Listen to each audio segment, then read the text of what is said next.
கௌசி வந்து இறால் போட்டு விரால் பிடிக்கிறதுக்கு ட்ரை பண்ணுறோம். சாமி ஒரு இதே விரால் எடுத்து கையில் இறாலை தண்ணி பிடி வந்துச்சுல போய் சாமி எக்கியவா அங்கே போய் பிடி. இந்த இறால் வளர்ந்தாலே அது நல்லா சாப்பிடலாமல இருக்கு. இதில் இது மாதிரி போட்டு எதாவது பிடிச்சிருக்கியா இது வரைக்கும்? இப்போ ஃபஸ்ட் டைம் ட்ரை பண்ணுறியா? நேற்று ட்ரை பண்ணேன். பெரிய இறாலாக இருந்தால் நல்லாயிருக்கும் பிடிக்கிறதுக்கு.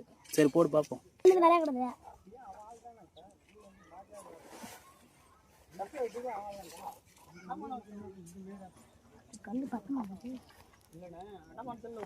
தூக்கி போடுறியா? ஆ போடு. பரவாயில்ல போடு, பார்த்துக்கலாம்.